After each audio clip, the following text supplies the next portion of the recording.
Great day to everyone. My name is Glenn Daniels, and I'm with Touchstone Publishers. Yesterday we posted an article on our LinkedIn page and on our blog page concerning time management and how this particular article said time management was a waste of time. Now, when I first looked at the headlines, I said, oh, let me read this because that is totally against what I believe to be true. The more, though, I read the article, the more I started to realize that they're saying exactly what I'm saying. Time management is a waste of time if you do not apply it correctly. Time management is a skill and a technique that in order for us to become great leaders of people, we need to have that. We need to have this time management in place. In order for us to become great leaders of people, we need to have the skills and the techniques of time management in place.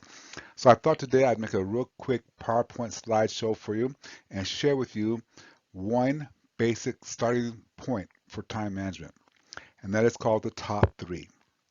Again, this is just basic time management, but I think you'll discover that if you can apply the top three here, you're going to be in great shape. Now, in order for you to create the top three, you have to be able to answer this question. What are your top three KPIs? What are your top three KPIs? How do you know that you've done a good job? How does your boss know you've done a good job? How do they know that? How does the company, the stockholders, the investors, the buyers know that you've done a great job? What are the top three things that you need to do in order to succeed? Again, if you don't know these, you need to go sit down with your boss. Except for they may tell you some things, but you need to have a strong sense of clarity, so you need to ask better questions. So, for example, we have a company who they do social media, or at least the person in the company does social media for them. And their top three responsibilities is to create a podcast, do live videos, and tweets. These must be accomplished every single day. And if I was told that, though, I would have to ask my boss, okay, give me some specifics here. So, podcasts, for example, you need to create how many podcasts a day do you need to do? One, two, three.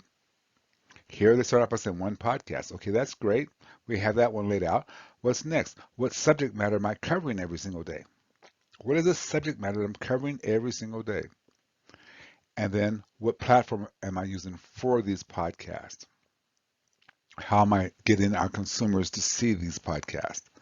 Okay, I need to have that information in order for me to accomplish my number one KPI, that's podcasting. And then my second KPI is to create at least one live video a day. One live feed. Maybe it's live on YouTube, live on Facebook, live on LinkedIn.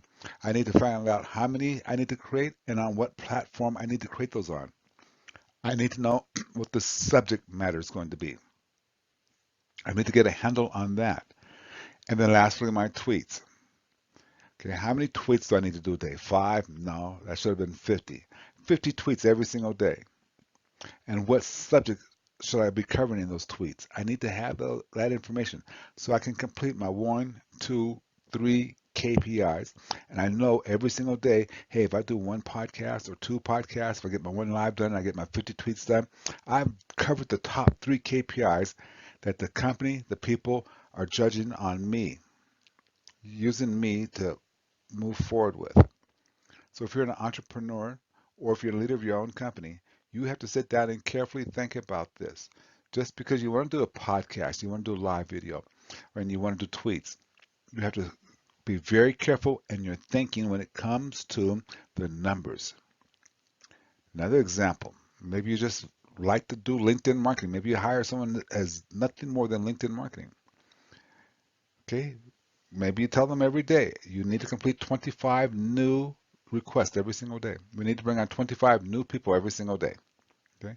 Now, let's say that's the key performance indicator, 25 new people every day. We're going to have a subtitle in here a little bit. 25 new, which means you need to reach out to 75 people every single day to connect with you so the numbers work out. Okay. So 25 new, 75 reach outs every single day.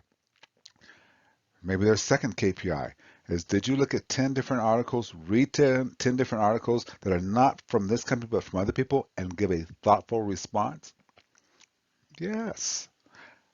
Okay, 25 to 50 outreaches every day where you reach out to your first level connections and say something of value to them, share something of value to them. 1, 2, 3. These are the 3 things I want to get done. These are the things that have to happen. You as a leader, you got to look at yours and decide if you're going to go any further, what difference you're going to make. Maybe you work with associations. You have to look at each part. Maybe you work with in the nursing field. You have to look at each part. Maybe you work in a hospital and you're creating your KPIs for your foreman janitor. Okay? You have to look at each part and give them specifically what you're looking at to see they're doing. You need to know exactly what your boss is looking at so that you can accomplish what you're doing. Okay? Nonprofit as well too. Now here's something that I found kind of interesting I want you to think about. This is only the start. Only the start. But here's how you put this into play. Here's the technique that you can use to put this into play. I'm going to suggest that you block off on your calendar your top 3 KPIs. Suggest that you block off time periods for it. So maybe you plan on spending 1 hour each day on podcasts, 1 hour each day on creating a live, 1 hour each day on your tweets. Get your tweets. Block that off on your calendar. Get it blocked off for a long period of time. Not that you can't move them if you need to move them, but you need to block them and let everything else fill up around them. So the number one KPI for this first person was to create a podcast. He needs to create 2 podcasts every single day. I'm going to suggest you block off. Let's say you get to work at 7:30. I'm going to suggest you block off from 7:45 until 9:45. Podcast. Okay? Podcast. And you work on your 2 podcasts there every single day from that time period to that time period. But then from 9:45 till 10:45, let's say 9:45 to 11, that's open. That's open. So people can fill in with meetings, or you can do a walk around, or you can do what you need to do. But that's open time just for that. But from 11 to 12, this is when you decide you're going to go ahead and take the next step. And that is maybe to do your tweeting. Okay? I'm going to do my tweeting. From 11 to 12, that's when I'm going to get my 50 tweets done. I'm going to get it all set up and have an automated practice. I'm going to get that done.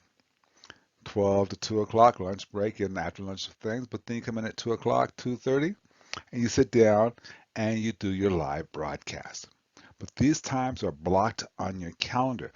Yes, they can move. If your boss comes in and say, hey, we have an emergency meeting at 3 o'clock today, maybe then you shift the live up until 1 o'clock.